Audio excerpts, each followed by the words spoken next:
hello students. Today, not for profit concern, question number 8 on your screen. आज हम लोग एक कंप्लीट प्रॉब्लम देखेंगे. इसमें हम इनकम एंड एक्सपेंडिचर अकाउंट भी बनाएंगे और बैलेंस शीट भी बनाएंगे. और इसलिए मैं नॉट फॉर प्रॉफिट कंसर्न के कुछ बेसिक स्टेप्स आपको बताने वाला हूँ. जब भी कोई कंप्लीट प्रॉब्लम आपको सॉल्व करना होता है तब कौन सी बेसिक स्टेप्स आपको फॉलो करनी है वो ज़रा एक बार समझ लो. सबसे पहले आपके रिसिप्ट और पेमेंट में जो भी लास्ट ईयर से रिलेटेड होगा उसे आपको कट करना है. लेकिन ये एक ऐसा प्रॉब्लम है, इसमें ये जो फर्म है, देखो फर्स्ट लाइन में आपको दिखेगा ये न्यूली स्टार्टेड फर्म है और इसलिए इस फर्म के रिसिप्ट और पेमेंट में आपको कुछ भी पिछले साल का नहीं दिखेगा. ओके, सो आफ्टर दैट वो ये हो गया आपका पहला step. If you see anything related to last year उसे आप कट करोगे क्योंकि वो आपको आंसर में नहीं लिखना है. आफ्टर दैट आपको क्या करना है, ये जो आपका नीचे का लाइन में क्या बोला है वो अच्छी तरह पढ़ लो. कभी भी देखो, you are required to prepare income and expenditure account for the year ending 31st March 2018 and balance sheet at same date. तो इसलिए सबसे पहले दो अकाउंट बना लेते हैं, इनकम एंड एक्सपेंडिचर अकाउंट और बैलेंस शीट. अब हमें जो रिसिप्ट और पेमेंट में कंटेंट दिए हैं अकॉर्डिंग टू एडजस्टमेंट उसे टिक मार्क करने से पहले आपको ये देखना ज़रूरी है कि पेमेंट में ऐसा क्या है जिसे हम असेट कह सकते हैं. जैसे कि देखो फर्नीचर आपका असेट हो गया. देन नेक्स्ट वन दिख रहा है स्टेशनरी आपका असेट नहीं है, ऑफिस रेंट असेट नहीं है, न्यूज़पेपर एंड पीरियडिकल्स भी आपका असेट नहीं है, एक्सपेंडिचर हो गया. टेलीफोन एक्सपेंसेस भी आपका एक्सपेंडिचर है. इन्वेस्टमेंट असेट है और ये जो कैश इन हैंड और कैश एट बैंक दिया है ये असेट है. सो जो असेट है उसके सामने एक सिंपली आप ए लिख दो या सिंपली उसके सामने असेट लिख दो. इसका मतलब जो भी रिमेनिंग है वो सब एक्सपेंडिचर हो गए. तो इस तरह क्लासिफाई करना बहुत ज़रूरी है. So step number 1, whatever given to last year just cut it. Step number 2, payment side में अगर आपको कुछ असेट दिख रहा है तो उसके सामने ए लिख दो, जो असेट नहीं है उसे ऐसे ही छोड़ दो. ये सब एक्सपेंडिचर हो गया. आफ्टर दैट अभी हम one by one adjustment read करते हैं और अकॉर्डिंगली वो एडजस्टमेंट जिससे रिलेटेड है उसे टिक मार्क करते हैं. तो सबसे पहला एडजस्टमेंट है subscription outstanding for the year was 5000. Subscription से रिलेटेड एडजस्टमेंट है तो मैं सब्सक्रिप्शन को पहले टिक मार्क कर लेता हूँ. Second adjustment is about depreciation furniture at the rate of 10%. So मैं फर्नीचर को टिक मार्क कर लेता हूँ. Third adjustment, full amount of admission fees and 50% of donation are to be capitalise. आपका एडमिशन फ़ी और डोनेशन कैपिटलाइज हुआ है तो दोनों को मैं टिक मार्क कर लेता हूँ एक साथ. That is admission fees and donation. तो ये हो गया आपका step number 3. I am repeating again. Step number 1, whatever given in the receipt and payment which is related to last year just cut it because no need to write that content to your income and expenditure account और your balance sheet. Step number 2, see your payment side carefully. If anything that is like a property or asset, just put a in front of that and whatever remain after that, that will be expenditure. Then step number 3, read your adjustment one by one and tick mark that contain which will be affected. Now अब हम इसे शुरुआत करते हैं इसका receipt से. हमेशा आप नॉट फॉर प्रॉफिट कंसर्न का शुरुआत रिसिप्ट से करो. तो सबसे पहले एडमिशन फ़ीस एडजस्टमेंट है, इसके लिए मैंने इनर कॉलम में लिख दिया है, नीचे एक लाइन में छोड़ दूंगा. Subscription again inner column 40,000 and donation 18,000 inner column. Receipt side मेरा कंप्लीट हो गया। नाउ पेमेंट में जो भी असेट है वो असेट में लिखूंगा और जो असेट नहीं है, जो रिमेनिंग है, वो सब एक्सपेंडिचर में जाएगा। सो सबसे पहले furniture, inner column 12,000, stationery sorry investment, हाँ पहले एसेट लिख रहा हूँ मैं 23,000, and cash and bank balance का टोटल लिख दिया मैंने 37,540। नाउ जो रिमेनिंग है वो सब मैं एक्सपेंडिचर में लिखूंगा। देखो किसी पे भी टिक मार्क नहीं है, so everything will be return to the outer column one by one. Stationery 4,000, office rent 2,600, newspaper and periodicals 300, telephone expenses 560। Okay, इस तरह जो एक्सपेंडिचर थे वो भी मैंने लिख दिए। तो ये हो गया मेरा रिसिप्ट और पेमेंट का जो भी कंटेंट था सबका पोस्टिंग मैंने कर दिया। और आपने देखा होगा सबका पोस्टिंग हमने एक ही जगह किया है, लेकिन अब हम एडजस्टमेंट का पोस्टिंग करने वाले हैं। And as you know that adjustment का मिनिमम 2 इफेक्ट होता है। तो सबसे पहला एडजस्टमेंट है subscription outstanding for the year was 5,000।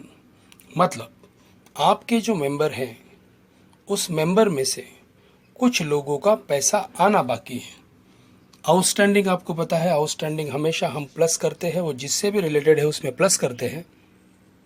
तो मेरा सबसे पहला इफेक्ट होगा, मैं सब्सक्रिप्शन में जो ऐड आउटस्टैंडिंग है वो प्लस करूंगा, टोटल हो गया 45,000। दूसरा इफेक्ट, नॉर्मली आउटस्टैंडिंग का हम सेकेंड एंट्री लाइबिलिटी में करते हैं, लेकिन अगर वो आउटस्टैंडिंग एक्सपेंसेस रहेगा तो मतलब हमें किसी का तो पैसा देना बाकी है। लेकिन इधर देखिए ये 5,000 आपको देना बाकी नहीं, आपके इनकम में है ये 5,000 आउटस्टैंडिंग, मतलब आपके पास किसी का तो पैसा आना बाकी है। जो आपके मेंबर्स हैं उन्होंने अभी तक मेंबरशिप जो भी सब्सक्रिप्शन है वो उन्होंने नहीं दिया है, तो ये पैसा आना बाकी है। जैसे किसी का तो पैसा देना बाकी है, हमारे लिए लाइबिलिटी हो गया, वैसा किसी से तो पैसा आना बाकी है, ये हो गया हमारे लिए असेट। इसलिए मैं इसका सेकेंड एंट्री करूँगा असेट में, आउटस्टैंडिंग सब्सक्रिप्शन 5,000। फर्स्ट एडजस्टमेंट हो गया मेरा। Moving to second adjustment, depreciate furniture at the rate of 10%। हमारा जो फर्नीचर है 12,000 वो 10% से डेप्रिसिएट हो रहा है। तो ये तो आपको फाइनल अकाउंट में अच्छी तरह समझ में आया होगा। 12,000 का 10% पहले मैं 1,200 माइनस कर लेता हूँ। सो इन आउटर कॉलम 10,800, और डेप्रिसिएशन हमारे लिए एक्सपेंसेस कंसिडर किया जाता है, तो इसका सेकेंड एंट्री हम एक्सपेंडिचर में करेंगे। टू डेप्रिसिएशन ब्रैकेट में furniture 1,200। Now moving to last adjustment of this problem, full amount of admission fee. आपका जो एडमिशन फ़ी है उसका फुल अमाउंट कैपिटलाइज हुआ है। Now try to understand the meaning of capitalise. देखिए ये जो फर्म है ये न्यूली स्टार्टेड फर्म है, मतलब इनके पास कुछ भी पैसा फ्यूचर के लिए संभाल के रखा हुआ नहीं है। इसलिए ये फर्म क्या करेगी कि मैक्सिमम पैसा इनके पास जो आता है उसमें से वो ट्राई करेगी कि उसमें से बहुत सारा पैसा वो फ्यूचर के लिए संभाल के रखे, क्योंकि ये एक चैरिटी ऑर्गेनाइजेशन है। सो चैरिटी ऑर्गेनाइजेशन में नॉट नेसेसरी कि एवरी ईयर आपका इनकम अच्छा ही रहेगा। कुछ साल में आपका इनकम बहुत अच्छा रहता है, तो कभी कभी आपको डोनेशन आपके पास कलेक्ट नहीं होता है, या कुछ मेंबर्स अपने सब्सक्रिप्शन फीस टाइम पे नहीं भरते, तो ऐसे केस में फर्म चलाने के लिए फ्यूचर में तकलीफ़ हो सकती है। दैट्स वाई जब जब इनके पास कुछ ज़्यादा पैसा जमा हो जाता है तो उसमें से कुछ पैसा वो कैपिटलाइज करते हैं, मतलब फ्यूचर के लिए संभाल के रखते हैं। तो एडमिशन फ़ी का जो 22,000 इनके पास जमा हुआ है, ये टोटल 22,000 इन्होंने फ्यूचर के लिए संभाल के रखा है। तो देखो इनकम में हम इसे माइनस करके नील लिखेंगे। और इसका सेकंड इफेक्ट, हम आपके लाइबिलिटी में कैपिटल तो इनके पास पहले से नहीं था क्योंकि न्यूली फर्म है तो नील था। 22,000 एडमिशन फ़ी का इन्होंने फ्यूचर के लिए साइड में रख दिया। तो कैपिटलाइज जब भी आएगा आपको वो जो भी इनकम है उसमें से माइनस करना है, और सेकेंड एंट्री आपको कैपिटल फंड में प्लस करना है। Now second, 50% donation are to be capitalise. So donation जो 18,000 है वो पूरा 18,000 नहीं, वो 50%, तो 18,000 का 50% हो गया 9,000। 9,000 इन्होंने फ्यूचर के लिए डोनेशन आपका जो कैपिटलाइज हुआ है, तो हमने उसे 18,000 से माइनस कर दिया 9,000 और आउटर में 9,000 आ गया। और ये जो 50% जो 9,000 हमने माइनस किया है वो हम हमारे कैपिटल के नीचे जो ऐड एडमिशन फ़ी है उसी के नीचे लिख देंगे, क्योंकि ये भी पैसा फ्यूचर के लिए संभाल के रखा है। सो ये ऐड डोनेशन 9,000। अगेन मैं टोटल बाहर नहीं लिखने वाला, बिकॉज अभी इस प्रॉब्लम का सरप्लस या डेफिसिट निकालना बाकी है।